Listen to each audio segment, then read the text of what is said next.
Namaskaram, Sadhguru. The first question is from Lavanya.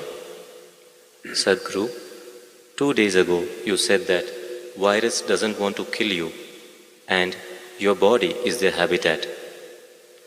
A few people who claim they are intellectuals on Twitter are making fun of this statement out of context. Can you clarify, is this really true that virus doesn't want to cause death? Well, except human beings, no other creature wants to destroy its habitat. It's only human beings who are known to do that. So they also don't do it by intent, unconsciously they do it. Similarly, virus also does it unconsciously. It wants to live in you, but it overdoes its act and you and me might die. Well, I must tell you this. I was 17 years of age. By then, I had measles, I had typhoid and relapse. I had smallpox, I have proof on my nose. All kinds of things, anything and everything young children or boys can get. But through all this, it never really put me down. Even when I had typhoid relapse, running high temperature, I was still playing games and doing things where the only advantage was you didn't have to go to school. So I liked these things, whatever they called it, I really liked it because you didn't have to go to school, you were officially bunking. But when I was 17, I got a cholera. But I saw this damn thing. Within 2 hours after I realized I have this, it just knocked me down cold. Well, I'm like almost unconscious. I hear my mother, my grandmother all crying, "Oh, we lost the boy, we lost the boy." And my grandmother is feeling my nose, "My God, no, the nose has gone cold, he's finished." Everybody's crying and my father is like, he's a doctor, he's trying to do whatever he can. Then 2 more doctors came and really I was just passing out completely, just within 2 hours. But by next day evening I sat up. The second day I got up and started moving out. They said, "You cannot move out," and they locked me up in the room. But I said, "At least let me be on the terrace so that I can move around a little bit." Then they let me be on the terrace. Then this bothered me, till now many things I had, I enjoyed them because they prevented me from going to school. But here this damn whatever knocked me down in such a way that I almost died. So I wanted to know something. These are not the days of internet and Google, you can just ask. So I went into the school library and inquired with the librarian, and she gave me a book on pathogens. I had not heard that word till then, because I rarely went to the biology class. So I read through this book, it had various kinds of things and what they do and everything. Then it was bothering me, how is this some little thing that I can't even see can take me off like this? Then I came and had a conversation with my father. He was an accomplished doctor. And then he explained many things to me and I said, "I don't like this damn thing knocked me off almost. What is this?" Then he was telling me many things about what these things are that never left me. I even now remember every word that he said and what I read in that book also, because this was experiential challenge for me. It was a life-threatening kind of stuff that happened to me, so I was not fearful, but it was like being beaten in a hockey match or a cricket match, That's the kind of feeling I have. So, what are pathogens? Whether it's bacteria or virus, there are many varieties of them. One thing is, right now, for example, corona, see, it was living in the animals pretty well without killing any of them. Now it jumped onto the human being, and it's still doing the same thing what it was doing in some other animal. But we are not able to withstand, and we are collapsing. Well, that also has been clearly established now. Most human beings whose immune systems are good, they are recovering. But those who have a weaker immune system are unfortunately becoming victims of this. What does it say? It simply says that it wants to live, but it lives so aggressively that we may die.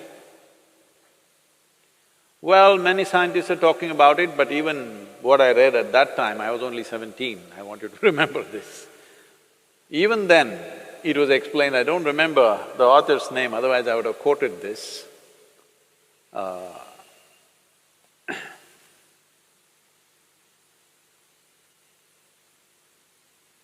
Even then, they clearly explained that most of the viruses and bacteria which enter us, who are within us right now, who are in many ways assisting our life process, not harming us, they were at one time could have been very harmful, but they understand if they live like that, they will destroy their own habitat.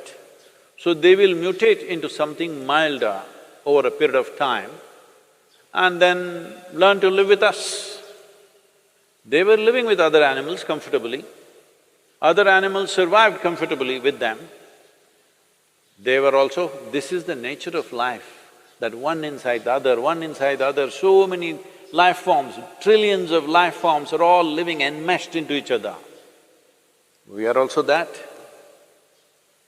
Trillions of bacteria and virus are living in this right now.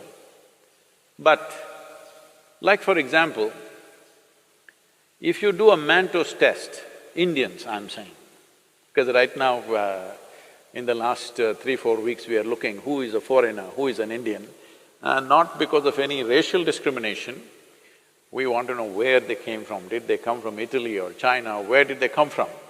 See, now Italy is ahead of China. Very unfortunate situations. But these… like for example, if you do Manto's test for Indians, almost all of us will fail Manto's test. Manto's test is for tuberculosis bacteria.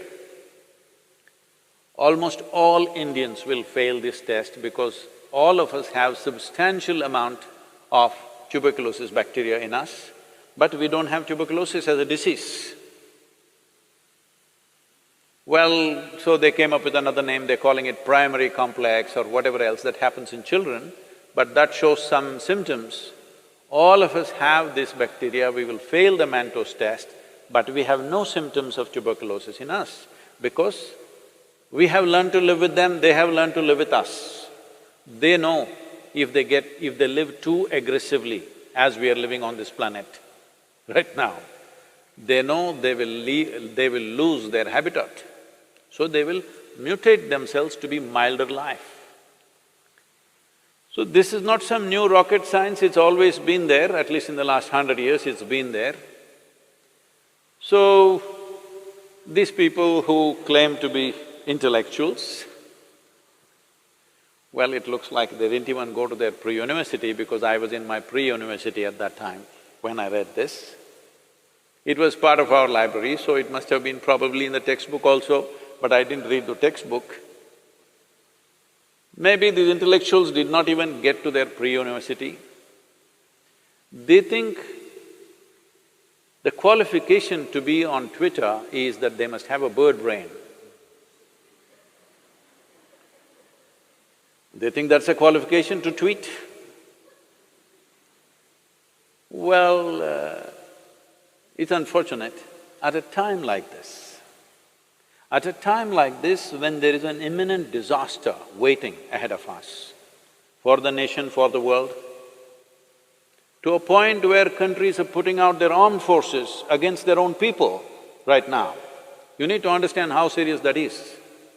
How serious is it that entire United States Army is out there to prevent their people from coming on the street? Indian police is out there on the streets, aggressively enforcing it. That's because they realize how serious a matter it is. But even at a time like this, these people cannot stand up and do something useful and positive for somebody around them. All they do is just this rubbish. They think they got a doctorate or they became doctors on the Twitter. Avian doctors at least they should become. Well, it's very unfortunate, there is a segment of population which doesn't care what happens to people around them, which doesn't care what happens to the nation, it doesn't care what happens to the rest of the humanity. All they have is their own vitriol spilling poison all the time. Well, I hope at least the virus will cure them of this poison. Now these few days